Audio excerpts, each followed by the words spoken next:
하나님의 말씀은 열왕기하 18장 1절부터 8절 말씀을 제가 읽겠습니다. 제가 읽습니다. 이스라엘의 왕 엘라의 아들 호세아 제3년에 유다 왕 아하스의 아들 히스기야가 왕이 되니 그가 왕이 될 때 나이가 25세라 예루살렘에서 29년간 다스립니다. 그의 어머니의 이름은 아비오 스가리아의 딸이더라. 히스기야가 그의 조상 다윗의 모든 행위와 같이 여호와께서 보시기에 정직하게 행하여 그가 여러 산당들을 제거하며 주상을 깨뜨리며 아세라 목상을 찍으며 모세가 만들었던 놋뱀을 이스라엘 자손이 이때까지 향하여 분향함으로 그것을 부수고 누수단이라 일컬었더라. 히스기야가 이스라엘 하나님 여호와를 의지하였는데 그의 전을 유다 여러 왕 중에 그러한 자가 없었으니 곧 그가 여호와께 연합하여 그에게서 떠나지 아니하고 여호와께서 모세에게 명령하신 계명을 지켰더라. 여호와께서 그와 함께 하심에 그가 어디로 가든지 형통하였더라. 저가 아수르 왕을 배반하고 섬기지 아니하였고 그가 블레셋 사람들을 쳐서 가사와 그 사방에 이르고 망대에서부터 견고한 성까지 이르렀더라. 아멘.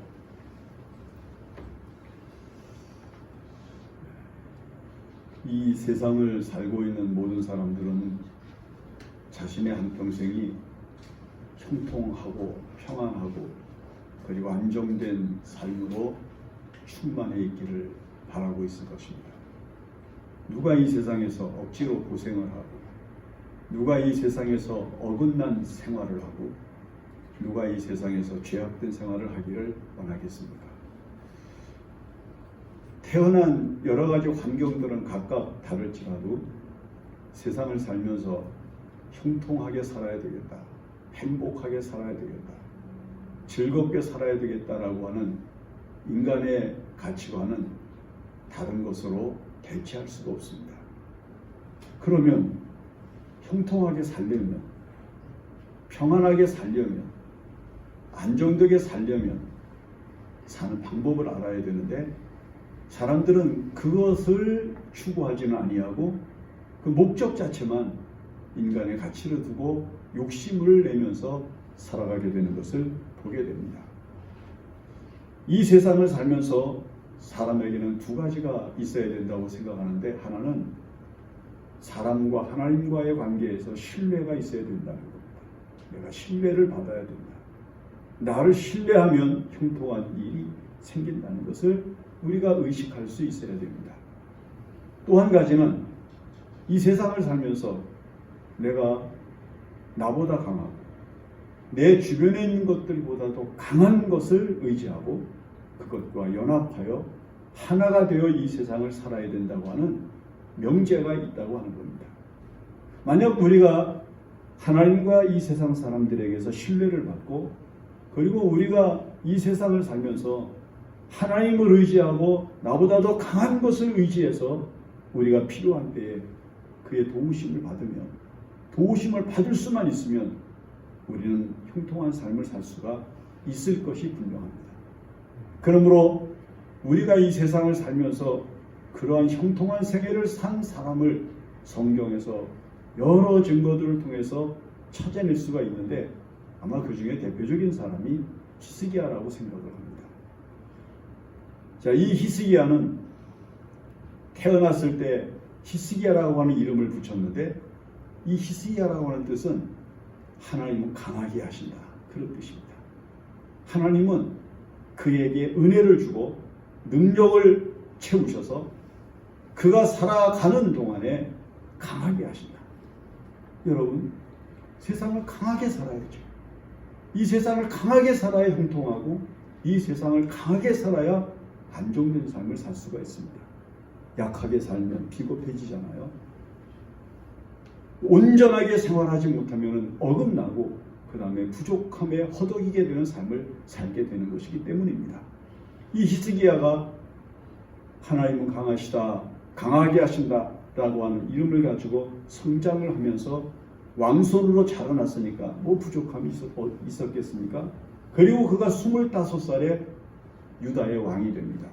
유다의 왕이 되는데 25살이니까 지금 우리나라 사람들로 말하면 대학 졸업하고 군대 갔다가 제대하든지 휴학을 해서 군대 갔다가 돌아와서 이제 복학을 준비하고 이제 이런 시기거든요. 근데 이런 시기에 히스기야가 이스라엘의 왕이 됐으니까 그의 젊은 혈기, 그리고 그의 이상, 그리고 그의 사상, 그리고 그가 추구하는 인간의 의미, 이런 것들을 종합을 해보면 왕권을 가지고 있는데 얼마든지 마음대로 살 수 있지 않겠습니까? 자기 뜻대로, 자기가 생각하는 대로, 자기가 의지하는 대로 살아갈 수 있을 것입니다. 그런데 오늘 우리가 알게 본문의 말씀에서는 이 히스기야를 두 가지로 아주 뚜렷한 은총 가운데 산 사람으로 명시하고 있습니다. 그 하나가 뭐냐면 정직했다는 겁니다. 정직. 25살 젊은 나이에 정직하게 사는 거 쉽지 않았을 겁니다. 자, 사람이 세상을 살면서 거짓말을 하면 말이죠. 하나의 거짓말을 정당화하고 그 거짓말이 진짜 같게 믿게 하려면 6개의 거짓말이 더 붙어야 된다고 그래요. 그러니까 적어도 7개의 거짓말이 계속 붙어가서 아 그래? 그런 거구나. 이렇게 반응이 나올 수 있게 만드는 것이 이 거짓말의 위력이라는 겁니다. 그러니까 거짓말을 한 번에 믿게 못한다는 거예요. 거짓말은 보태주고 설명해주고 합리화시켜주고 그런 과정을 통해서 이 정직하다고 하는 것을 인식시켜 줄 수가 있는 것인데 히스기야는 아예 그런 거 없이 애당초에 정직하였다 그렇게 이야기를 합니다. 마르틴 루터 같은 사람은 믿음을 뭐라고 설명하는가 하면 믿음은 정직이다 그렇게 이야기를 합니다. 믿음이 뭐냐? 하나님을 믿는 거, 예수 믿는 거, 교회 다니는 거, 성경대로 사는 거, 이걸 믿음이라고 정의해 내리기 전에 믿음은 정직이다. 합리적인 설명이라고 생각을 합니다. 정직하면 믿어집니다. 정직하면 믿을 수 있습니다. 정직하면 신뢰가 갑니다. 정직하면 믿어야 합니다.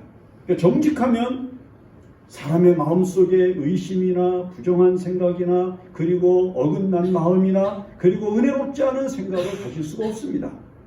정직하면 모든 것이 믿어지고요. 모든 것이 투명해지고요. 모든 것이 깨끗해지고요. 모든 것이 아름다워지는 것입니다. 그래서 다윗이 밧세바를 범하여 죄를 짓고 나단 선지자를 통해서 그 죄에 대한 지적을 받고 통회하면서 기도할 때에 시편에 보면 무엇이라고 기도합니까? 하나님, 나에게서 정직한 영을 거두지 마시고 나에게서 신이 떠나지 않게 하십시오. 하나님의 영이 떠나지 않게 해주십시오. 그는 자기가 가지고 있는 왕권을 잃어버리는 것이나 자기가 가지고 있는 모든 권위를 상실하는 것이나 자기가 다스리고 있는 나라를 빼앗기는 것에 대하여 두려워하는 마음과 걱정스러운 생각을 가진 것이 아니라 자기 마음속에서 하나님이 떠나셔서 사울같이 될까봐, 자기에게서 하나님이 떠나시고 자기가 거짓말쟁이가 될까봐, 그래서 하나님 앞에 하나님 저에게 정직한 영을 주시고 여호와의 영이 저를 떠나지 않게 해주십시오. 그렇게 기도를 했던 것입니다. 히스기야는 이 정직한 마음을 가지고 이 세상을 살아가면서 그 정직한 기준을 어디에다 두었는가 하면 여기 본문에 보면 모세의 율법에 두었다. 모세의 율법대로 사는 것에서 빗나가지 않았다. 모세의 율법대로 사는 게 힘들지 않았다는 거예요. 25살 젊은 나이에 율법주의자가 된다? 율법대로 사는 사람이 된다? 이건 쉬운 일이 아니었을 것입니다. 그러나 그는 25살 젊은 나이에 왕이 돼서 하나님의 율법대로 살았습니다. 율법의 핵심은 10가지 10계명인데 그 10계명에서 어긋나지 않은 삶을 살려고 노력을 했습니다. 한번 가만히 생각을 해보세요. 젊은이들이 제일 힘들어하는 게 뭡니까? 교회를 다니면서 율법대로 사는 거, 말씀대로 사는 거, 성경 말씀대로 사는 거. 이게 어렵다고 그러잖아요. 성경에서 하지 말라는 대로 하지 않아야 되고 하라고 하는 대로 해야 되는 것에 대하여 마음속에서 받아들이기 어렵고 그것을 실행하기 어려워서 교회 다니는 거, 예수 믿는 거, 그걸 어렵다고 생각을 하는 거예요. 그런데 히스기야는 그 25살 젊은 나이에 모세의 율법에 완전하게 자기의 인생을 묶어놓고 그 율법이 명령하는 대로, 그 율법이 지시하는 대로, 그 율법이 이끄는 대로, 그 율법대로 살아가는 것을 자기 삶의 가장 큰 힘으로 삼았다는 겁니다. 그걸 정직의 가장 중요한 능력으로 삼은 거예요. 오늘 여러분들이 이 세상을 살면서 히스기야처럼 정말 정직하게 사는 것을 가장 큰 힘으로 삼으시기를 바라는 것입니다. 여러분, 세계 지금 각국에 지금 많은 어려운 문제들이 나라마다 국가 간에 얼마나 많이 일어납니까? 그런데 가장 중요한 것이 뭐냐면 정직의 문제가 가장 모든 나라 지도자들에게 공통적으로 드러나요. 부정에 대한 이야기, 잘못된 사상과 그리고 거짓된 언어들, 그리고 생각들, 이런 것들을 가지고 이 정직을 나타내지 못하고 전부 불신을 갖고 있다고 하는 거예요. 한 나라의 대통령이 바뀌고 한 나라의 정치 지도자가 바뀌는 이 세상에서 나라가 부강하고 나라가 안정되고 나라가 평안하게 지나게 되기를 원한다면 그 지도자가 모세의 율법을 지켜나갈 만큼 뚜렷한 정신력을 가지고 하나님 앞에서 정직하고 백성 앞에 정직한 사람이 되어야 된다고 하는 것을 우리가 의식할 수 있어야 하는 것입니다. 대한민국에서 제일 하기 해서는 안 되는 말이 뭐냐 하면은 잘못했습니다라는 말이래요. 왜냐하면 이 잘못했습니다라고 하는 말을 하면 맨 처음에는 정직하구나 이렇게 생각을 해주고 그 다음부터는 그 고백한 잘못을 고백한 마음과 그리고 그의 생활에 대해서 비판이 쏟아지기 시작을 해서 못 견딘다는 거예요. 그래서 이 대한민국 땅에서 살면서 사람들이 다른 사람들 자기가 속한 공동체에 대해서 제가 잘못했습니다. 제가 잘못했습니다. 못한다는 거예요. 그 정직하려도 정직할 수가 없는 사회가 우리가 살고 있는 이 땅인 거예요. 그런데 성경에서 은혜를 받은 사람들 가운데 거짓된 사람이 은혜를 받은 적이 있나요? 정직을 깨뜨리고 자기를 합리화시키고 거짓으로 자기를 위장한 사람들이 은혜 없고 평안하고 그리고 안정되게 살아간 사람들이 어디 있습니까? 하나님 앞에서 정직하고 주변에 있는 사람들에게서 신뢰를 받는 사람이었다고 하는 것을 우리가 알 수가 있는 거죠. 오늘 히스기야는 비록 25살 젊은 나이에 청년이었지만 그러나 그는 이스라엘의 유다의 왕이 돼서 백성들을 다스리면서 그 백성들 앞에 정직한 사람으로 자기를 높이고 그리고 영화롭게 하는 능력으로 삼았던 것이죠. 그래서 이 유다 땅이 히스기야 시대에 나라가 강건해지고요. 그리고 나라가 확장이 되기 시작을 합니다. 그 다음에 두 번째는 뭘 이야기하는가 하면 이렇게 이야기를 합니다. 5절에 보면 아주 재미난 말이 있어요. 히스기야가 이스라엘 하나님 여호와를 의지하였는데 그의 전후 유다 여러 왕 중에 그러한 자가 없었다. 그가 하나님을 의지했는데 유다의 왕이라고 하는 것은 다윗, 솔로몬 이후로부터 계속되는 왕들이 연결을 해서 왕들이 되었는데 그 많은 왕들 가운데 히스기야처럼 하나님을 의지한 사람이 없었다. 우리가 다윗이 하나님을 얼마나 의지했습니까? 그런데 성경은 다윗보다도 히스기야를 더 하나님을 의지한 사람으로 높여줍니다. 의지라고 하는 것은 맡긴다는 거거든요. 의지라고 하는 것은 여러분들 나무를 심어놓고 그 나무가 쓰러지지 않도록 막대기 같은 것들을 세워가지고 비틀어 매서 바람이 불든지 누가 흔들든지 넘어지지 않고 쓰러지지 않게 버티는 힘을 주게 하는 것이거든요. 그런데 히스기야는 그 자기가 버틸 수 있는 힘을 누구에게 두었는고 하니 그 당시에 당대의 애굽이라든지 아수르라든지 신흥제국 바벨론에 두지 아니하고 하나님께 의지를 두었다. 하나님께 자기 의식을 기대었다. 자기 소망을 기대었다. 자기 국가를 기대었다. 자기 정치를 기대고 그리고 자기의 삶을 하나님께 의지하고 그 하나님과 하나가 되어 엮여 있는 삶을 살았기 때문에 하나님께서 저에게 형통한 삶을 살아갈 수 있는 역사를 이루셨다는 겁니다. 여러분,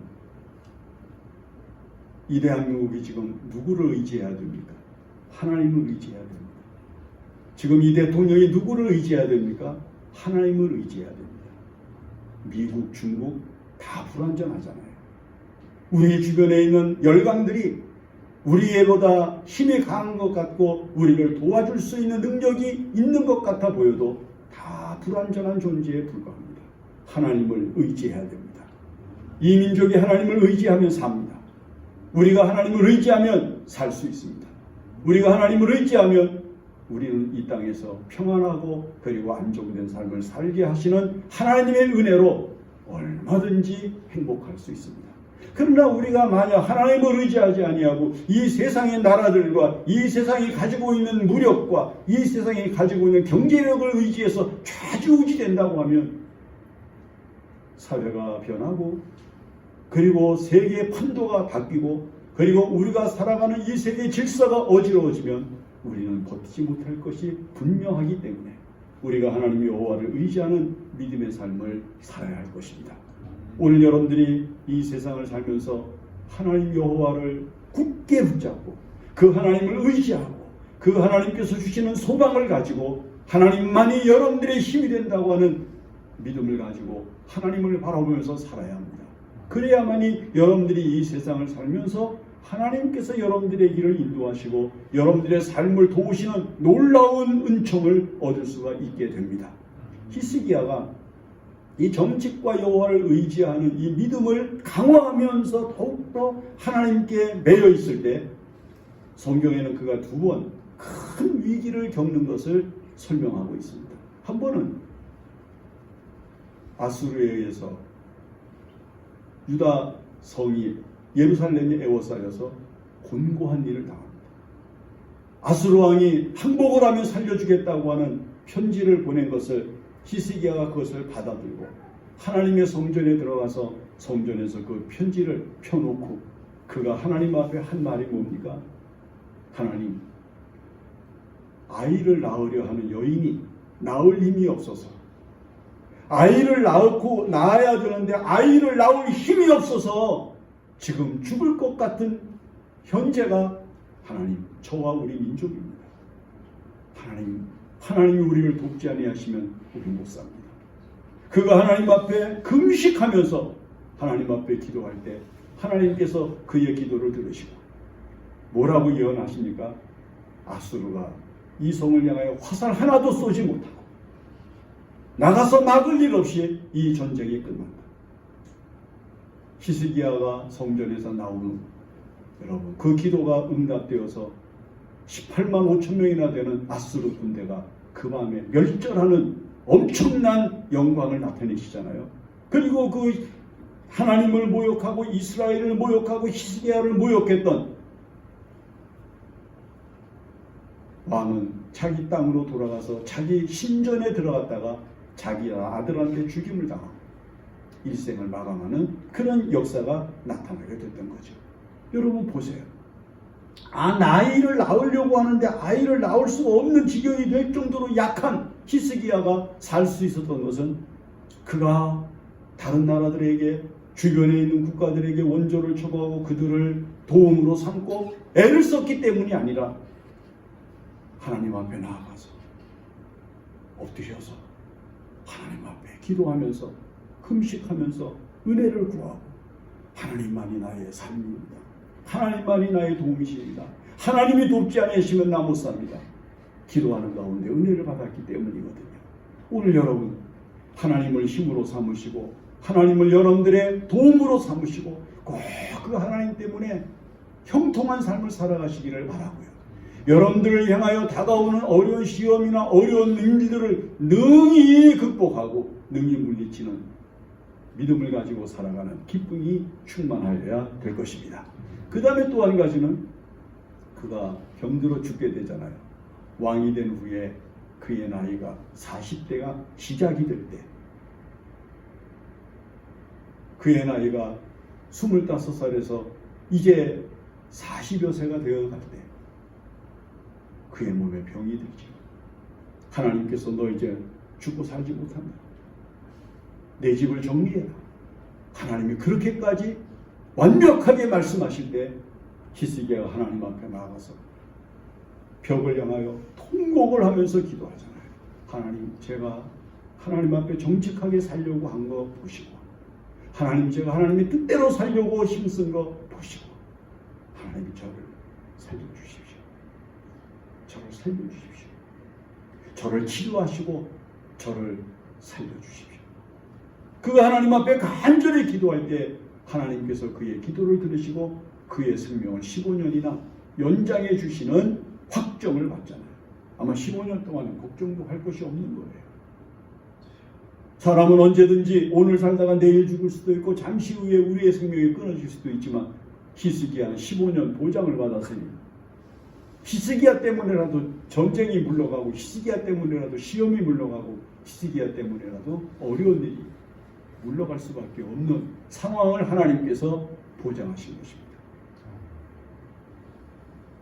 오늘 여러분, 왜 우리가 이 세상을 살면서 정직하게 살아야 됩니까? 그것은 믿음이기 때문입니다. 왜 우리가 이 세상을 살아가면서 하나님 여호와를 의지해야 됩니까? 그분이 전능하신 하나님이시기 때문입니다. 그분 외에 우리를 도울 수 있는 완전한 힘은 없습니다. 그분 외에 우리에게 은혜를 주시고 우리가 살 길을 얻을 수 있게 하시는 영광을 주실 이는 없습니다. 하나님을 의지하시고 그 하나님은 여러분들의 도움으로 삼아서 여러분 형통한 삶을 살아가시기를 바랍니다. 그래서 이 본문의 말씀 마지막 부분은 결론이 너무 좋은 거예요. 하나님께서 그와 함께 하심에 그가 어디로 가든지 형통하였더라. 그 다음에 아수르로부터 땅을 빼앗아가면서 국토가 확장되는 놀라운 은총을 하나님이 함께 하셔서 이루신 것을 기록하고 있습니다. 여러분, 억지로 크려고 하지 마세요. 억지로 성공하려고 하지 마세요. 억지로 형통하려고 하지 마세요. 하나님 앞에 정직하시고 하나님을 신뢰하시고 그를 의지하고 그를 붙들고 여러분들의 힘으로 삼으시며 여러분들 이 땅 위에서 형통한 길 이루어질 줄로 믿습니다. 기도합니다. 고마우신 하나님, 하나님께서 우리나라를 해방하시고 그리고 이 민족으로 하여금 지금까지 이렇게 번영하게 해주셔서 감사합니다. 하나님, 우리 민족이 정직한 민족이 되게 하시고 우리 민족이 하나님 여호와를 의지하는 민족이 되게 하여 주시옵소서. 그리하여 하나님 때문에 행복하고 하나님 때문에 평안하고 하나님 때문에 안정되게 하여 주시옵소서. 하나님, 이 나라를 특별히 긍휼히 보살펴 주시고 우리를 불쌍히 여기셔서 우리 주변에 있는 열강에 의하여 좌우되지 않게 하여 주시고 우리가 지금까지 가지고 있었고 누리고 있었던 자유와 민주주의를 지켜나가는데 어려움 없도록 도와주시고 하나님 이 나라가 안정되게 하여 주시옵소서. 모든 말씀을 예수님의 이름으로 기도합니다. 아멘.